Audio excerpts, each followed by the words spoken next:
Ladies and gentlemen, a very good evening and a warm welcome to the Red and Blue Review.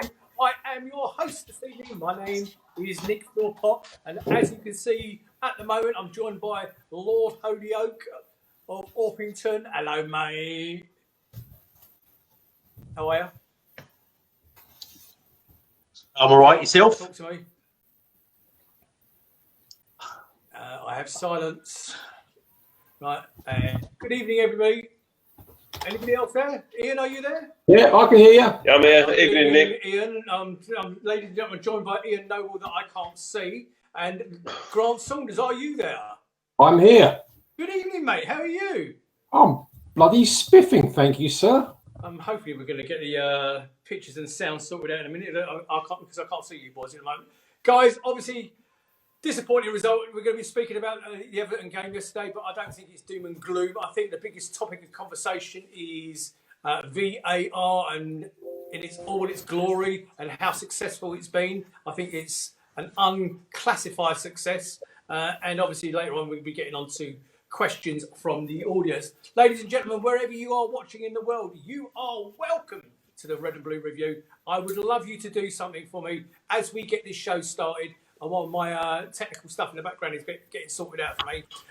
Can you please do me a favour and hit your share button on your device right now? In fact, I'm going to do it with you. We're going to hit the share button. I nearly said the wrong word there.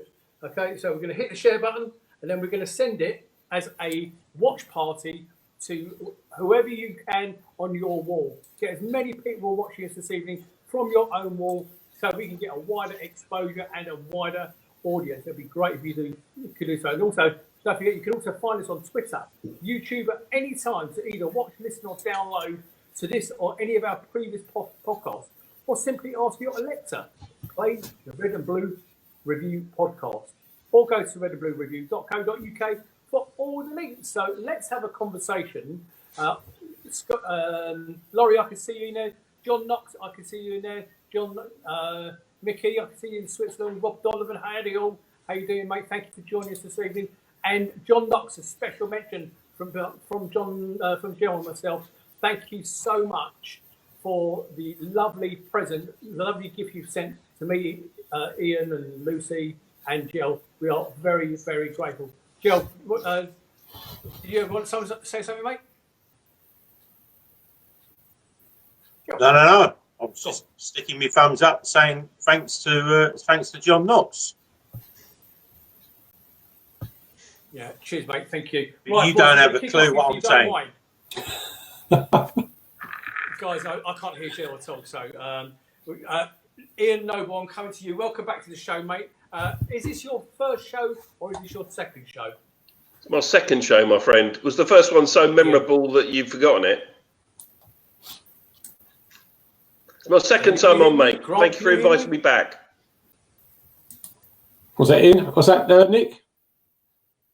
Grant, can you hear me, mate? Yeah. Right, okay. Very low. But I can hear you. Clearly, Ian can't because I've just been speaking. Yes, I can. I just answered you. See or hear any of you. Ian can hear you. Right, Grant, we're going to kick off with the lineup if you don't mind. We're going to compare it to Phil Potts' player predictions. And whilst we're talking about Phil Potts' player predictions, thank you to all the lovely comments in the chat when I put these Phil Potts player predictions out. It wasn't my choice to bring it back. It was by popular demand and by judging by the amount of hits it has on Facebook all over the planet. It's clearly something you guys look forward to later in the week as you build up to your Saturday or Sunday football. So thank you for your lovely comments. I will continue to do so until people get have had enough of it. So the lineup: Guaita in goal, Mitchell, who will become a talking point Grant later on, Kawate, Sacco, Ward, the two Jimmy Max in the middle, Townsend, Zaha and Ayew up top, and of course the only change to the Phil Pot player prediction is I went with Schlupp because I didn't realise Schlupp was injured. So obviously we didn't know that he wasn't going to be playing, but we didn't realise he picked up a thigh strain. Was that a thigh strain, Grant? I don't know, mate. I honestly haven't found out what the injury was. Okay. Can't help you out that one. Yeah. So got it? is he in there? Can you hear me? Ian, do you know I'm here, but you can't hear me. Everyone else can, which is bizarre. I'm going to drop out and come back in again, all right? So Lucy's going to do that. See you in a bit. So, anyway, so he put in, of course, the direct replacement was Every SA. It was in place of Schlupp. And when I first saw the starting lineup, Grant, because you're the only one I can hear, it was one of those that made the hairs on the back of my neck stand up, if I'm honest with you, because it was like quite an exciting, quite an attacking lineup for a Roy Hodgson team. Your thoughts when you saw the lineup? Yeah, exactly the same word. I put it on Facebook page, an attacking side. And again, what a bench we had there as well. It was a surprise it didn't have Schluppy in. That took us all by surprise. But the young man Eze, he did all right. I think he was probably a little bit nervous and shocked at being put out for the first time for a full game. But he did okay, but he wasn't a Schlupp. He didn't give us what Schlupp gives us, and that could have made the difference, I think, in the first half. I agree. Now Ian's joined us in. Obviously, you and I had some fun talking about the Schluppy and the two Maccas the week before. Is there anything in that lineup you would have changed? No, I don't think so. I think that the lineup, the team almost picks itself. You know, had Schlupp been available, he would have played. He wasn't. He was injured, and Eze came in. And it's great that we've got such strength in depth now that we can bring players like him in to start games. And the bench was probably the strongest I've seen for a long, long time. So nothing really surprised me, Nick, about this selection, if I'm honest. And do you think, I mean, Ian, I'm staying with you for a reason, obviously, because we've had that bit of fun over the lineups. Do you think, with the exclusion of Schlupp, it affected how we played yesterday? If I'm going to be absolutely brutally honest, I didn't think we were dynamic yesterday. I didn't think we were pushing forward as much as we did the week before, and of course against the week before that as well, against Southampton. Do you think that affected us in any way? Do you know what? I don't think it did. It's very difficult to say how we would have fared if Schluppy had started instead of Eze. But I think what you've got to remember is we played a very good Everton side who'd won their first two games reasonably comfortably.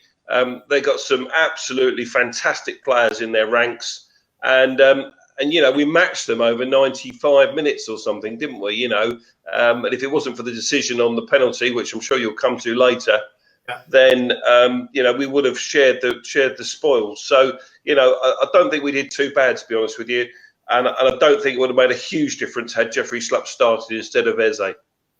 And the other thing, I mean, you both alluded to the strength of the bench. What do you think? What do you think it says? And somebody's actually just asked this question in the chat. I think it was Teresa just asked a question. What do you think of the fact that he put Gyro on ahead of the club captain, Luka Milivojevic? Grant, I'm going to come to you first on that. Do you think there's anything in that? I don't think so. No, I mean, it was very, very late in the game, wasn't it? I mean, when did he come on? Do you remember what minute it was? It was so late in the game. 85 or something. Yeah, it's next to nothing to play, wasn't it? Was I surprised he came on? Yes, I suppose I was. In place of Luca, I don't know. I mean, I don't think Luca's fit still. I really don't. I think there's something there. What was he trying to do when he brought Gyro on? I don't know. What was he trying to strengthen up? It didn't seem to make a lot of sense at the time to me. But your question was in front of Luca. No, not too surprised, really. And again, because I mean, the reason I was asking you is about how the dynamism of the guys going forward. What about Zaha? Zaha and Ayew both had weaker games. Would you not agree? Yeah, again, I think that Everton need to take some credit for that, because I think they played them better maybe than Southampton or Man United did. Certainly Wilf didn't get the space you know, that he had in previous games, and Everton played very well against him. So you know, I don't think we need to get we shouldn't react too much about one game, really, you know, and the stats of one particular game. But I think Everton did particularly well against Wilf, which was the reason he didn't have it as an effective game as he has in the other fixtures.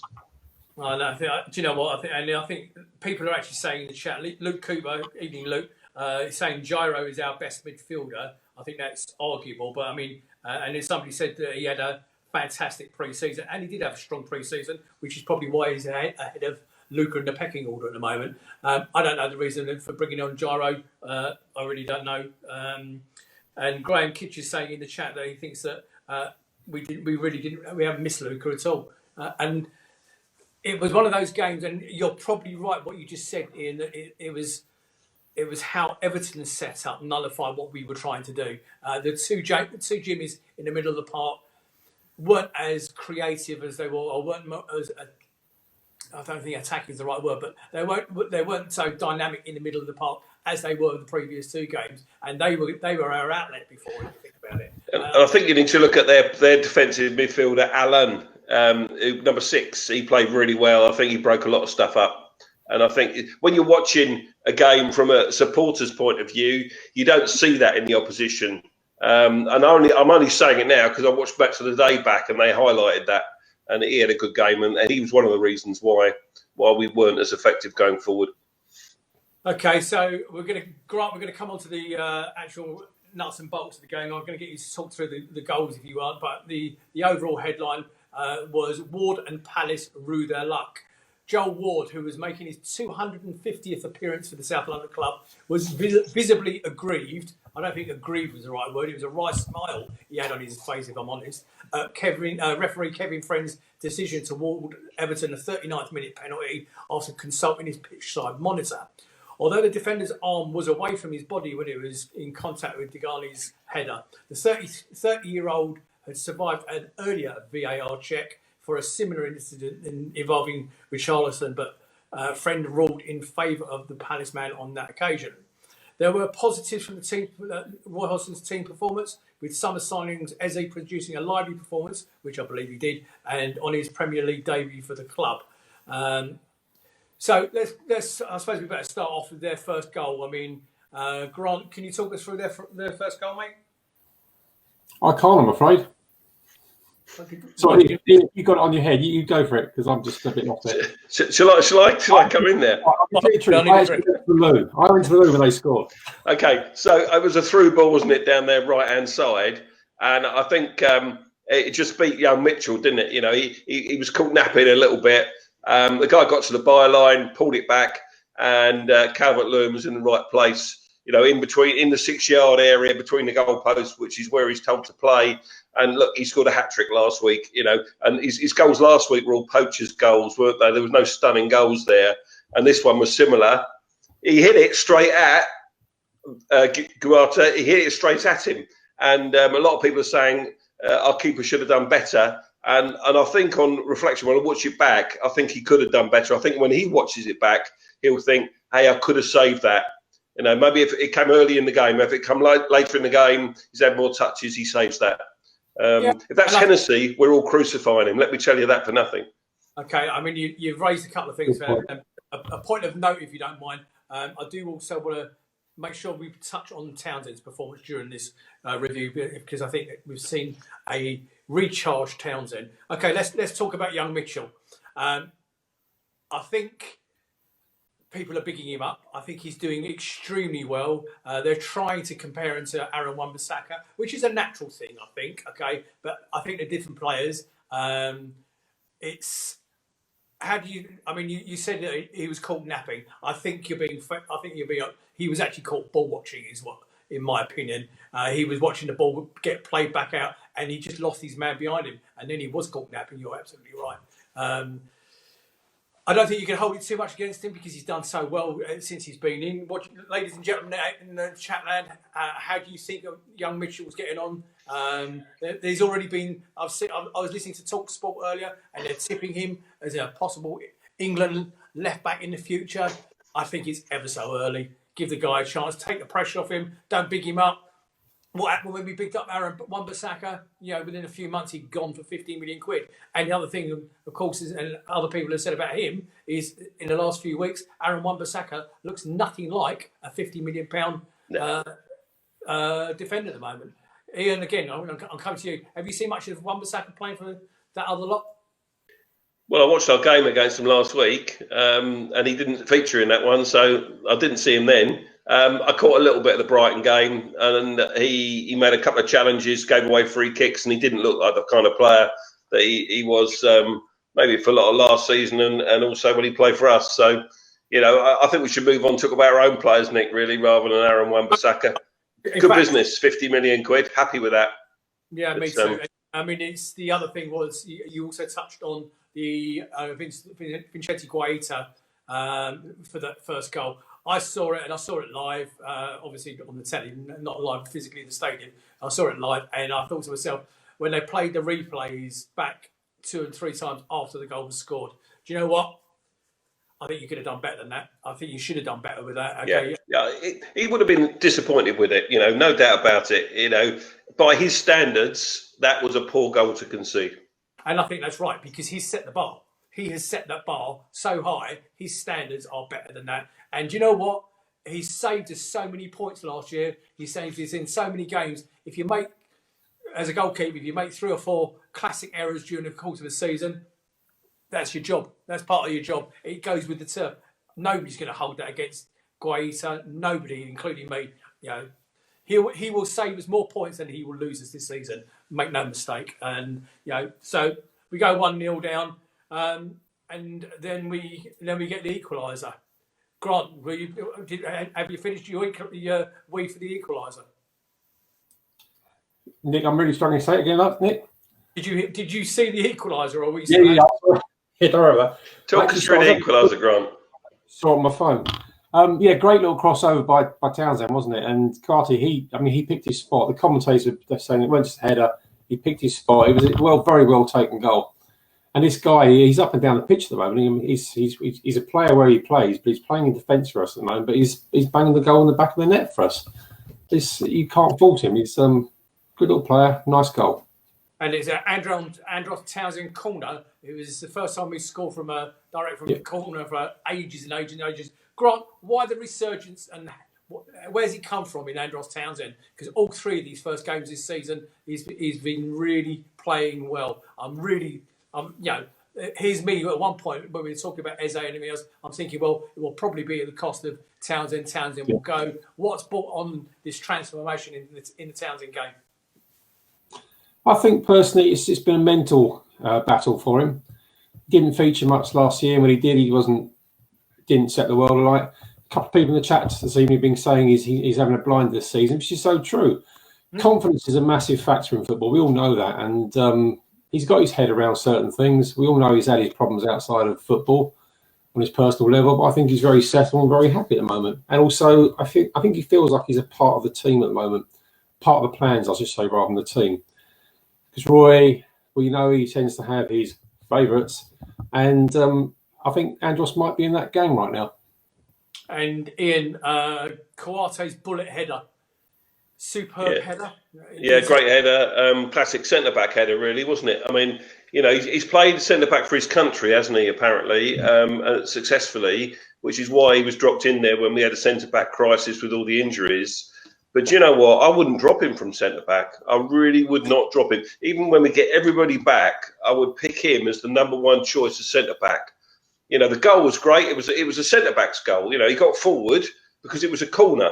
He wouldn't have been up there otherwise. But he's been great for us, and he's shored the defence up. It's a huge call to make. It's a nice problem for Roy to have when he's got Cahill, Tompkins, Dan. Well, they talked about Dan to Burnley today. I don't know about that. But Dan, when these players are back, who gets selected in the centre-back pairing? Well, I think you keep Cheki Kuti in there, personally. Okay, and Richard Harvey's saying in the chat that he's been given the confidence from the management, free kick and corners, etc. Well, that and the fact that Luca isn't there. Other than Coate's equaliser, however, Crystal Palace failed to muster a shot on target on Pickford's goal. The makeshift centre-back went close a second time after Palace's equaliser after half-time, but failed to hit the target with his far post header. I think if there was a negative to come out of the game, boys, okay, that one who picks up on this, was the fact that we only had 1 shot on target all game. And I think that's how that reflects, if you like, in the way if the performance maybe of Zaha, and we've already alluded to that. But disappointing we only had 1 shot. Bear in mind we were the home team. Guys, your thoughts? Yeah, I think so. I think we had to play the game differently because we went behind. So, we couldn't sit back and just catch them on the break. We needed to have more possession yesterday, and we did have more possession yesterday. I think it was 42% against 20-something in the other games that we played. But disappointed going forward for sure. Grant? Ian just said that we had higher percentages. I mean, maybe that's our problem. We had too much of the ball. Maybe that was Everton's game plan to give us the ball. Everton are a good setup. They're a good side and probably one of the most underrated sides in the Premier League. They could do things this year. I mean, the professionals, the commentators are saying, "Oh yeah, Europe, blah blah blah." They could be up there, top 4, top 5. I think they're getting a bit ahead of themselves. But Everton are a good side. They had a game plan coming to us, and that might have been to give us the ball. We alluded to a bit about Ayew and Wilf. They weren't, not a case of non-existent, but they definitely below par. And was that because Everton just cancelled them out? I mean, I think I looked at it one time. Wilf had the ball on the right-hand side, and he had 3 men off of him. Sorry, 3 men on him, and 1 man was off him. There's 4 players there. Yeah. If he was to get out of that net of 4 players, there was going to be a lot of gaps on the pitch. But they knew he was a danger. And I think they were marking him out of the game. Hence the percentage. Okay. So, and then I suppose we better get on to the talking point, the main talking point of the evening, and it's the VAR decision by Kevin Friend. Boys, either one of you talk me through this while I sort these headphones out, because I think I've discovered why you can't hear me. Okay, so I'm just going to... So on screen you can see the ball is striking Joel Ward, and I've got to do the Joel Ward thing before I sort the sound out. Okay, Joel Ward, I believe he's now 8 years at the club. Picked him up for next to nothing from Pompey.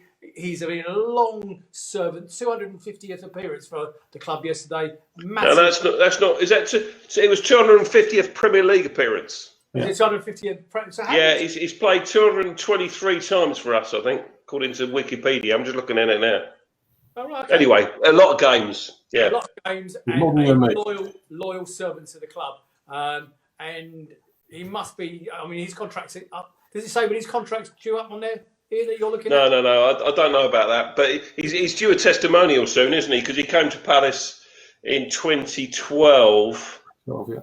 Or 2011, maybe 2012, I think. So yeah, he's not far off a testimonial. Right. And I hope he gets one, because I think he's been a fantastic servant of Crystal Palace. No doubt about that at all. And what's been interesting, isn't it, that since we sold Wan-Bissaka for 50 million, he's come back in. He had to bide his time during Wan-Bissaka's emergence in the side. Yeah, and he wasn't playing, was he, for a year and a bit? And then suddenly he comes back in last season. He done all right last season. He's done fine. Yesterday wasn't one of his finest games, but you're not going to have a great game every single week. But I wouldn't knock him for yesterday. And I certainly don't think it was his fault. I don't think it was handball. Roy said it all, didn't he, at the end of the game in his post-match interview about the rule being ridiculous. We'll come on to that. I just think that the game has gone. It's gone mad. If you saw the Tottenham-Newcastle game today, similar situation. And it's ridiculous that these decisions are being given. But if the decision is given against us for the handball on Joel Ward, then why on earth was it not looked at when Will struck the ball against Dominic Calvert-Lewin in the second half? Because that one, for me, was even more of a handball when the guy leans into it. He's like that. He leans into it, Dominic Calvert-Lewin, and it wasn't even looked at. So the inconsistencies are crazy as well as the rules. So, don't get me started. It's bonkers, isn't it? Well, we will get you started. Look, Mr. Holyoke. Hello, mate. Good evening. Welcome to the team. Are you all right? Just stressed with Don't be stressed. Don't be stressed. We can hear you. I'm on my mobile, so if the sound's moody, I'm really worried. It doesn't. It sounds fine. Jill, I'm glad you joined us when you did, because I would like you to eulogise, okay, about Kevin Friend and the handball against Joel Ward, please. Okay, what were your thoughts on it? All right. So firstly, the first one, they had 2 goes in, didn't they? And I think on the first handball, which wasn't handball because it wasn't given either. I think there were 5 Everton players. There were definitely 4, but I thought there might have been 5 Everton players surrounding the referee for that penalty. It's absolutely ridiculous. I thought there was an actual rule, Premier League rule, saying that only 2 players are allowed to approach a referee at any one time. Anyway, don't get me talking about Everton and they're flinging themselves on the floor as well, which completely went amiss with Rodriguez holding his face when he didn't get touched. But anyway, Kevin Friend, I thought he had a bit of a nightmare. On the other side of it, I've been sitting here waiting to join, so I've just listened to what the fellas said. I mean, if you're going to give the Man United one, then you've got to give that one. Okay. It is what it is. Listen, that Man United one, you know that wasn't a penalty last week. It wasn't a penalty. Had it happened to us, we'd be fuming. Be fuming. It's happened to us this week. We're fuming. It's cost us a game. You know, it's maybe when some of the other managers grow a pair of bollocks like Roy, because he said I'm probably going to get fined for this, but he don't care. Maybe when some of the higher profile managers join in and then get the Premier League to approach FIFA, because these are FIFA directives. It's ridiculous. You know, you got people that probably know very little about football, sit around getting pissed 4 or 5 times a year on football's money, and they're making up crap rules like this, which, as Roy has rightly said, and what we've all said, is killing the game. Okay, and if this is the direction of football, then it's not one that many people want to go in. So, boys, I don't know the code of it, but Mike Riley is he's chairman of IFRA or whatever it's called. It's the panel that's bringing all these new rules in. Normally, the managers accept. Grant, I'm coming to you next. Okay. Normally, they bring in 5 or 6 new rules per season. Since Mike Riley has been doing this job and he's lording it around at wherever it is, UEFA, FIFA, or wherever it is he's lording it around, he has brought in. Ready for this? This is the number: 240 new rules for the game. He's ruining the game. Grant, your thoughts on... I want to touch on what Mourinho said today in a minute, boys. But Grant, your thoughts on the actual sequence of events yesterday and the fact that Gel's right what he just said. It was wrong against Man United yesterday and it was wrong yesterday. First of all, I'm shocked. 240 rules. Yep. Mike Riley is responsible for the introduction of 240 new rules in the 2 seasons he's been chairman of IFRA. Can somebody in the chat tell me what his actual position is, guys? Because I can't remember the acronym of what he actually does. But in charge, I reckon, if he's brought in 240 rules. 240 new rules. Carry on, Grant. Sorry, mate, I interrupted you. Yeah, so yesterday, you said already, you know, if it happened for us, great. It happened against us, we're pissed off. We know we are. The letter of the law of one of these new 240 rules is that it was a handball. You and I know, we've all played football here in the room. That Joel was in a natural position. Yeah, he wasn't. Okay, yes, he was making his body bigger, but playing in a natural position. So where does the line get drawn? Where does the common sense stop? Where do they actually think, well, no, he's in a natural position. That's not a penalty. Okay, the law says this. However, let's be realistic. I mean, I think Joel's face said the whole thing. He was extremely polite on the pitch. I thought his interview afterwards was fantastic. He was, I'm not going to get involved with that at all. His face said it all, though. No way did he think that was a handball. He's a God-fearing man. He's a very, very honest man, and he accepts things. But you can see on his face he was pissed off big time. As fans. Teresa Baker's got it wrong. She just said that Mike Riley's acronym for the job that he does is TWAT. Yeah, that's what he is, but that's not the correct acronym of his job title. But thank you for your input there. That was funny. It made me laugh. Right, I don't know if any of you saw the garbage that was the Tottenham game earlier today. Well, the Tottenham handball was worse than the Joel Ward handball. Okay, so guys, I can't even remember who it was. Player goes up, nods it against the defender that's in front of him. So the defender that's in front of him has actually got his back to the ball when it comes. It's hit him on the arm. He didn't even know the ball was there. Okay, it hit him on the arm, and they gave a penalty for it. Okay, and that was the equalising goal. Now after the game, Jose Mourinho had already walked off the pitch. He hadn't shaken anybody's hand. He stormed off in anger, but later on they picked him up and did interview him. And he said to the interviewee, the lady said to him, "So tell me about what you think." He said, "I think we played very well." No, but what about the handball incident? He said, "No, we deserve to get more out of the game than we did." She said, "But you're not answering my question." He said, "Let me tell you something." He said, "If I wanted to give money away to charity, I'll do it myself. I don't need you to stand there and try and get a fine from the FA out of me just to answer your question. So I will give money to charity myself. And yes, we play very well." And I think you asked, Joe, you mentioned about more high-profile managers getting involved in the discussion. Well, I think now it will. I mean, they're all crying. All the pundits are crying for a change. But yeah, go for it, Joe. Well, he hasn't, has he? He's completely bottled it. If I want to get a fine, I'll answer your question. He hasn't. She's not tried to bait him. She's just tried to ask him, and then wants an honest opinion. But he's just towing the party line, the Premier League party line.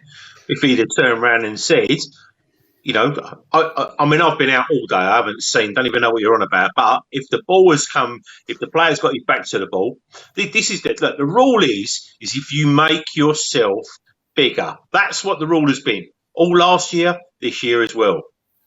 And it's changed, hasn't it? I think it's changed the rule. I can't remember what the idiosyncrasy is, but it has changed this season. Yeah. Well, they turned around and said that if you make yourself bigger, then you can't make yourself bigger. So, but it's ridiculous. It's absolutely ridiculous. And like you say, these rules. I can't see. This is technology. What the referees are doing, the referees are basically like the referee with Joel Ward's one yesterday. He didn't think the second time that it was handball either.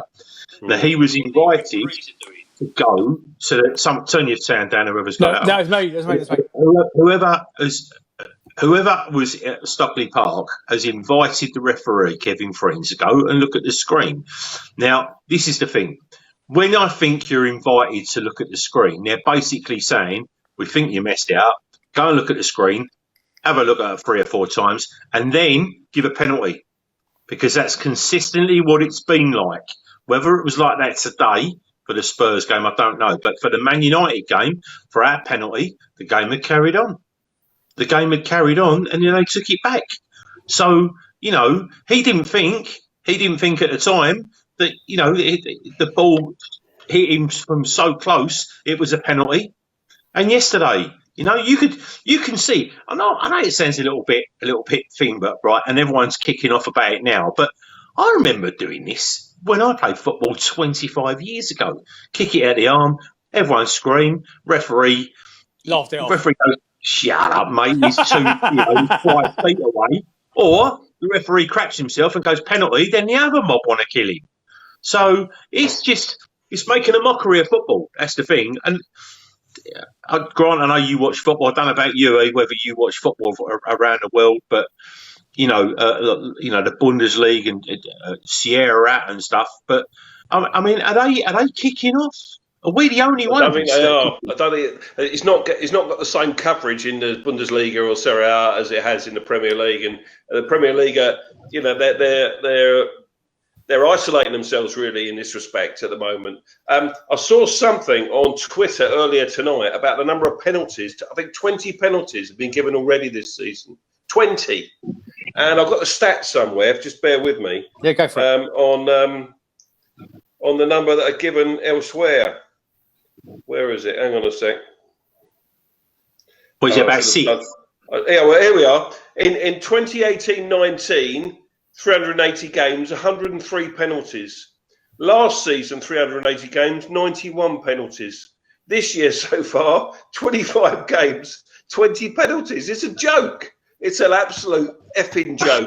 And everybody in football, including Steve Bruce today, who was on the receiving end of the good fortune of it, said this has got to stop. It's a nonsense. So Steve Bruce did speak out, Joe. I saw his post-match interview. Mourinho didn't, because Mourinho knows he's going to get in deep shit if he says anything. So he was sensible. But Steve Bruce did speak out against it. Roy spoke out against it.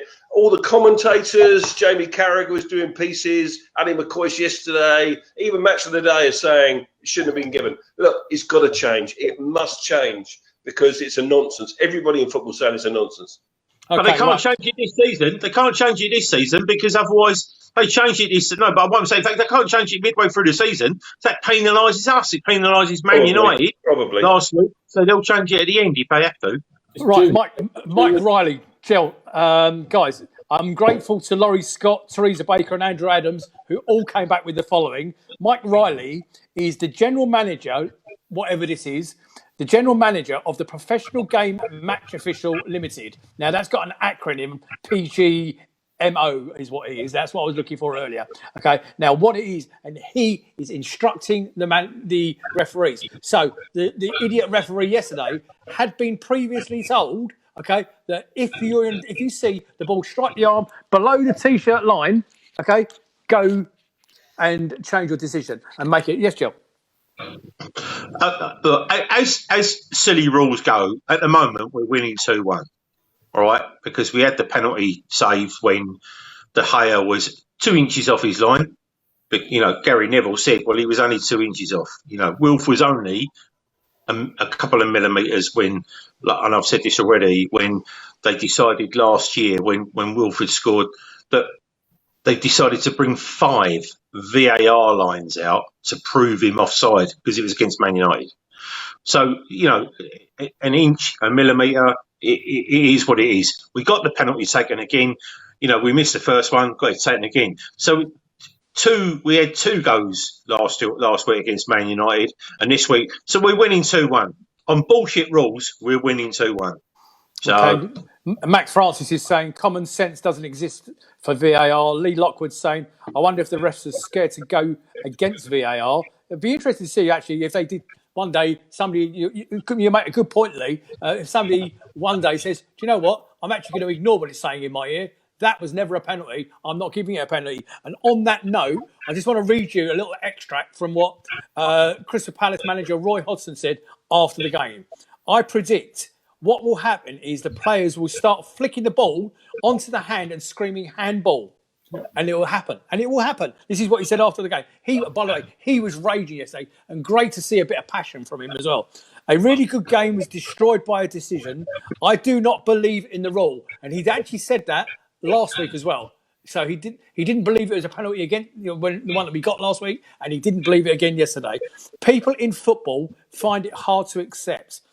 The referee didn't think it was a penalty, was a handball either.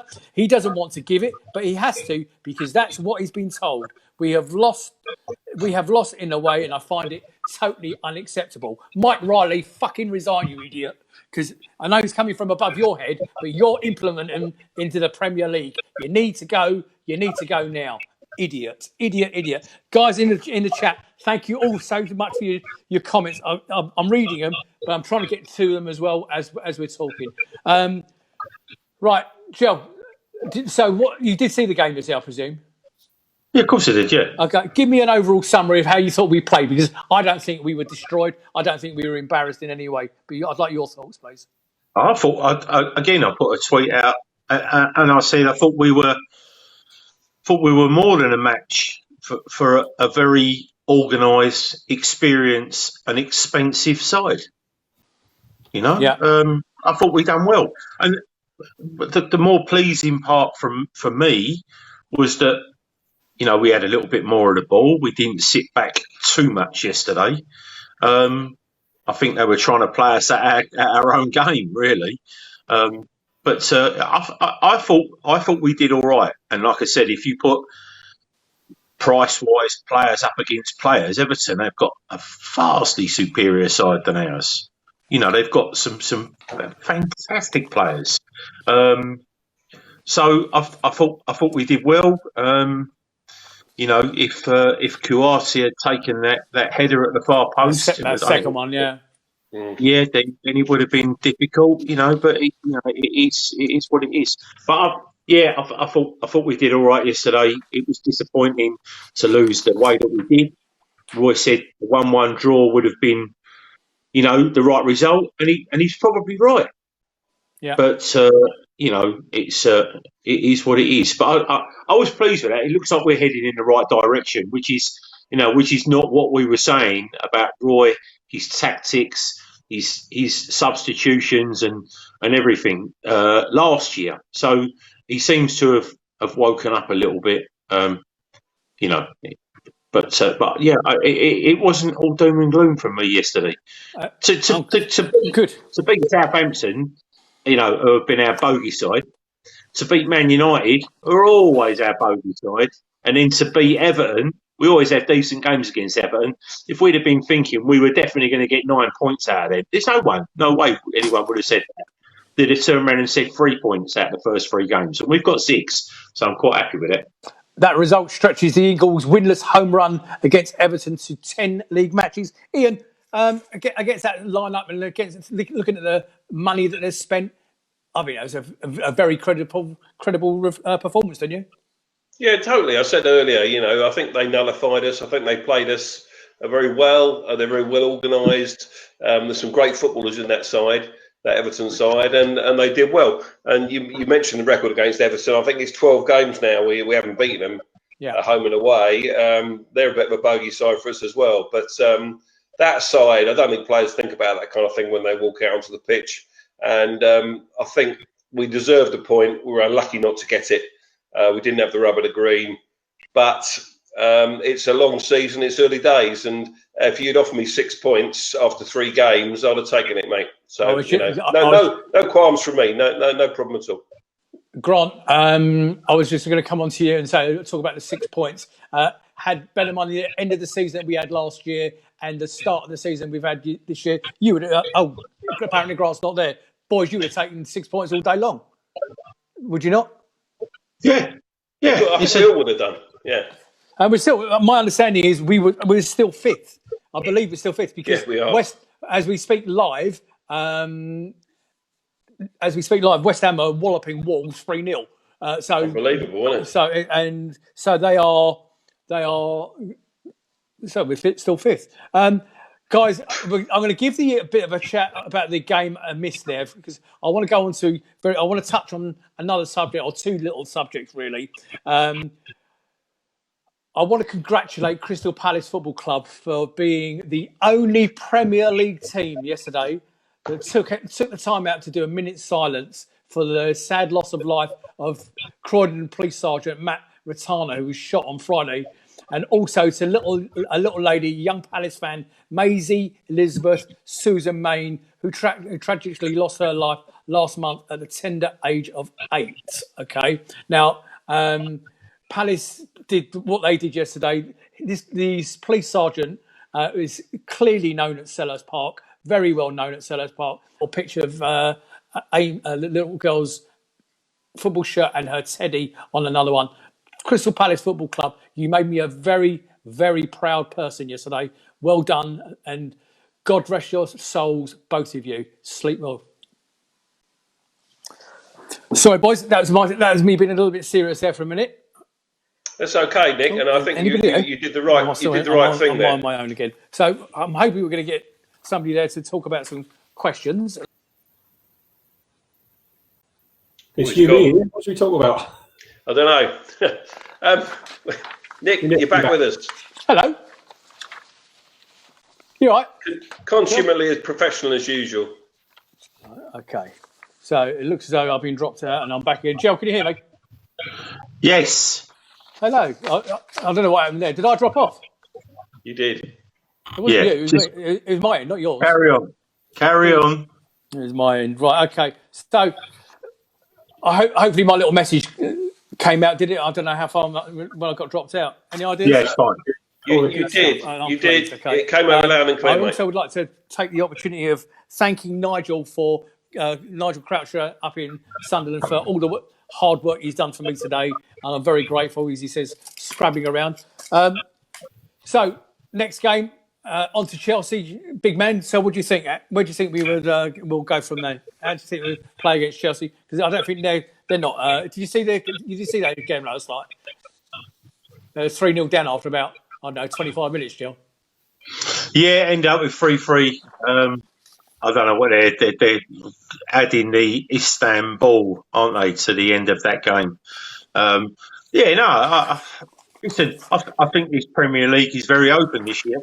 I think everyone's going to score goals against everyone. The only thing is, obviously, we won't have Batman up front for obvious reasons. But actually, I'm glad you spoke about Batman.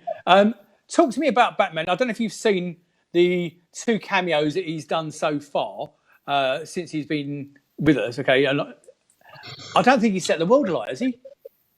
He looks a little bit. Anybody in the chat? Does anybody else agree with me? I think Batshuayi doesn't look on it at the moment. Maybe I'm wrong. Maybe I'm. I agree with you, Nick. I don't think he's. Your thoughts, Joe? Can you hear me or not?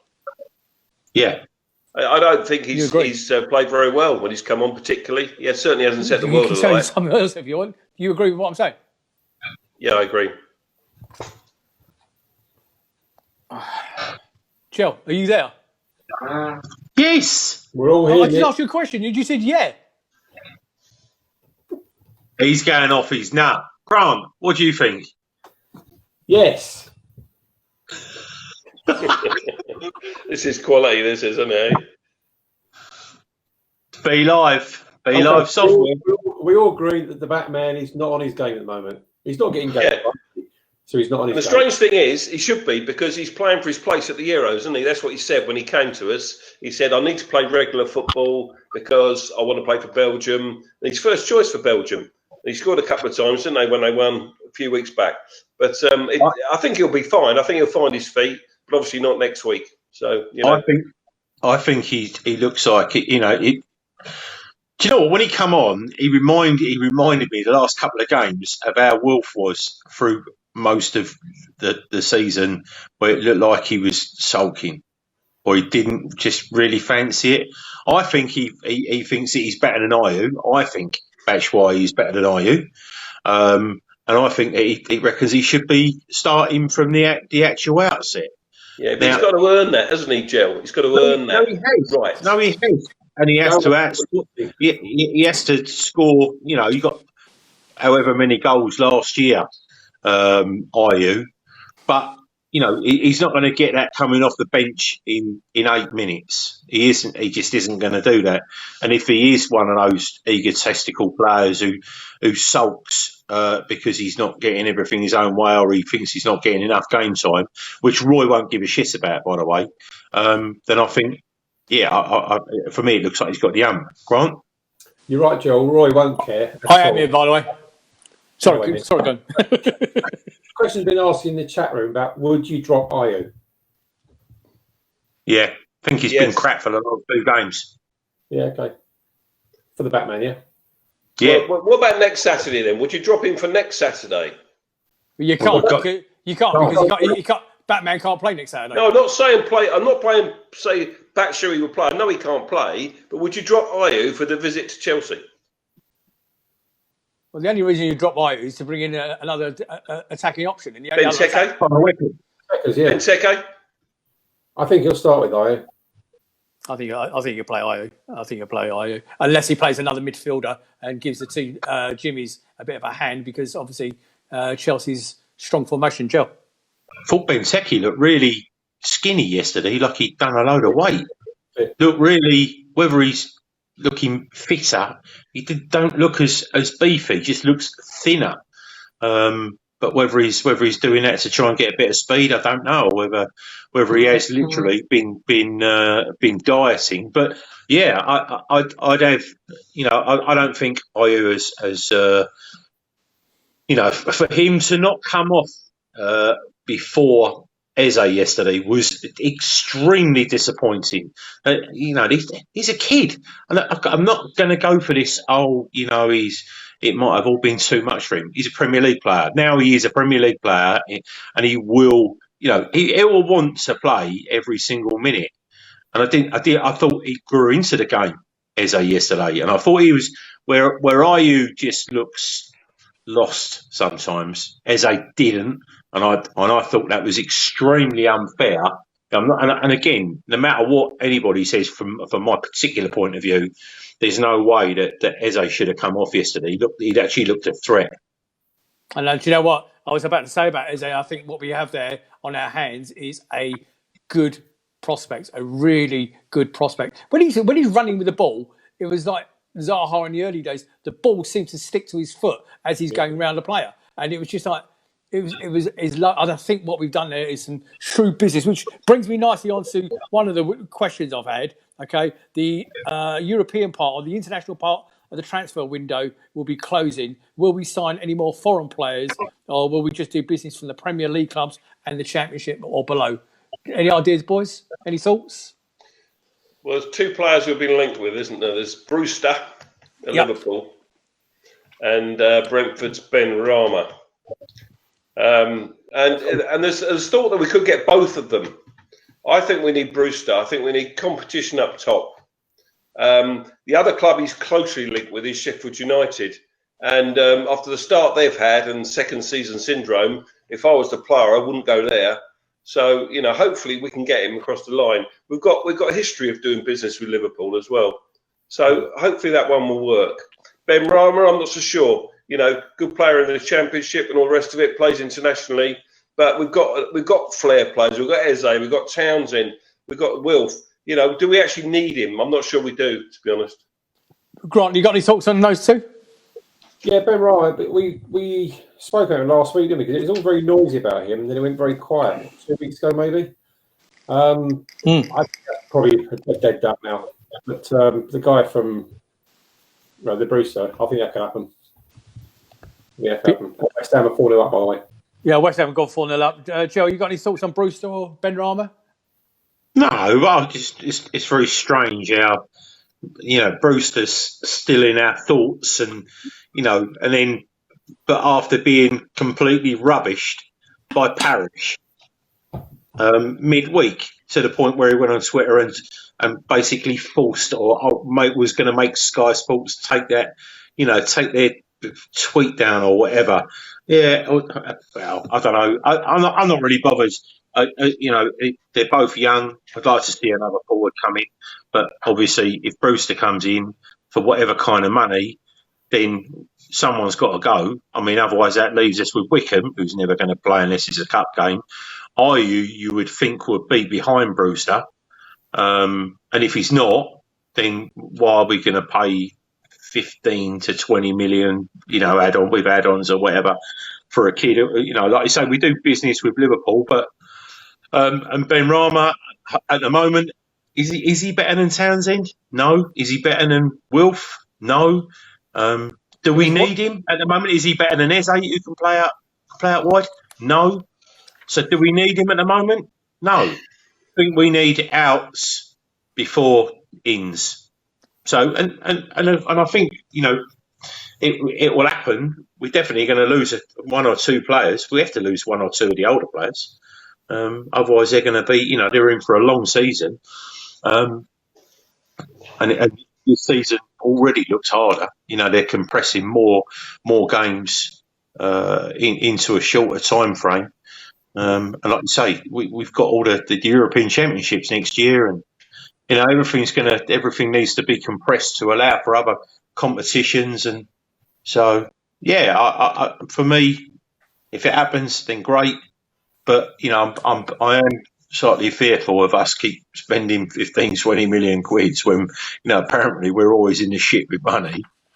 Unless someone's come up with a load of dough, they've done a speculate to accumulate, which is what I really wanted last year, and that didn't happen. So if they are speculating to accumulate, then we need to be heading towards Europe. Well, anyway. I think I'll give you my opinion on the two subjects. Okay, Ben Rama excites me. Okay, and I think he will bring something. The reason I asked about Townsend earlier in the evening was because if anybody he will replace, it will be Townsend, and maybe I was about to caveat that by saying maybe that's why Townsend's upped his game, because he realised, if I don't up my game a little bit, my days in here are numbered and I might be on the chop. Okay. And the other thing I'm a bit concerned about with the Brewster one, okay, Liverpool are generally pull our pants down over transfers. So I'll give you an example: £27 million for Benteke. Okay, there's your example. The Sacco money. Now they're insisting that we put in a buyback or a sell-on clause for Brewster, or a buyback clause on Brewster. Piss off. Go to hell. But isn't it like 37 million or something like that? Yeah. I haven't got a problem with a buyback. It's the sell-on I don't like. Yeah, buyback's okay, because if he turns out to be a world beater, fine. If we sell him anywhere, but he can go back there. That's not a problem, is it? Why is that a problem? I get sick and tired of the bigger clubs dictating to us. For once, on the Wan-Bissaka deal to Man United, we dictated the terms. Hang on a minute. We're not the newly promoted team from the Championship anymore. We are an established Premier League team. Okay, and I think it's about time we started. We're playing with the big boys. Go on, Joe. Would be nice to start having some of their kids instead of some of their has-beens, though.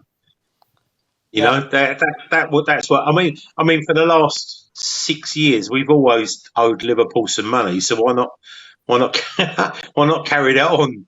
Just carry it on for another few years. Be all right. They're our friends. After all, we've got history with them. Remember Nicky Rizzo? He came from Liverpool, didn't he? Is that where he came from? Did he? Yes. Yeah. I met him on the service station on the And Kelly. M25 once. But Kells. Stevie Staunton. Yeah, now we're talking. Wasn't that a loan, though, Steve Staunton? Chris Hughton. I don't know. They scored for the halfway line, mate. That's all I care about in a Palace shirt. Listen, I think Ian and Grant, before you go, I would like your score predictions, please, for next weekend against Chelsea. And Ian in particular, any changes to the lineup ahead of my Phil Potts player prediction that I've got to do later in the week? What would you change, if anything? You'd like me to write your Phil Potts player prediction for you, would you? Yes. Got that grass out, mate. That's what you got to do. That's good. No, I think, I would. If he's fit, I'll bring Jeffrey Schlupp in, and I would drop Ayew for Schlupp. I'll play Eze and Schlupp. I know it leaves us without a recognised forward, but Wilf can play in there, a false nine, and that's the change I would make to the side for next Saturday, and I think we will draw the game 1-1. Okay, before I come to you, Grant, Summer's saying 2-1 Palace. Andrew Adams is saying 2-1 Chelsea. Lee Locke was saying 2-2. Daniel Garlick saying 2-0 to Palace. Ian Appley saying 2-0 Palace. Ian and Grant, your thoughts? Actually, I was going to echo what Ian said. I'll change my mind now because I think we're going to go up there without a recognised front line, if you like, and steal it. Like you say, Wilf can play that position. He's been banging goals in this season, and I can see a sneakiness. We'll go down, maybe 2-1. Thank you. And Matty Cannon in the chat, you're quite right. It's Ray Houghton is who I meant, and you're absolutely right to pick me up on it. Grant and Ian, I'm going to say goodnight to you. Jel, stay where you are a minute. Grant and Ian, I'd like to say thank you for joining us once again, and I'm sure one of you two will be back next week, if not both of you. But boys, thank you for joining us. Talk to you soon. Take care, guys. Cheers. Thanks, Philip. Right, Grant, your thoughts on next Saturday, please. Jill? What did I just say? Grant. No, Jill. Or whatever. I don't even know who you are. Well, firstly, I completely agree with what the fellas just said. Slipping for Ayew, he's looked pretty sharp. Yeah, I agree. But I'm going to go for probably the score that can't think I've ever put out since I've been doing this podcast. But I'm going 0-0. I mean, it's just going to be a bore off. Kevin Lights is saying there's going to be 7 penalties. Greg Ellis of this parish. Good evening, mate. How are you? Get your ass on the show. 0-0. Teresa Baker saying 3-1. Who said 0-0? Who said Greg. 0-0? It was Greg Ellis. You said great minds think alike. That's what I just said. Yeah, 0-0. 14-9 to Chelsea, says Tim Richards, with 15 penalties. Max Francis says 1-1 or a 2-1 loss. I don't know is the answer. If you look at what I'm doing in the prediction league, I'm doing crap. Guys, Grant's just done it again. Andrew Adams just said in the chat, I've just called you Grant. Nick Philpott's starting to lose it. Well, we know that. Ladies and gentlemen, once again, my apologies for the few technical issues we've had today. We don't know what it is. Something's going on behind the scenes with the software. But I do appreciate Graham Kitcher, John Lyons, Tom Clark Samuel, Kevin Lyons. I wish you all lots of safety, please. And everybody out there, wear your mask. Please wear your mask, especially on public transport. On behalf of Jel Holyoke, who I'm delighted did join us in the end, Lucy in the background, and everybody connected to Red and Blue Review. Safe week, and I'll talk to you soon. Good night, everybody. Good night.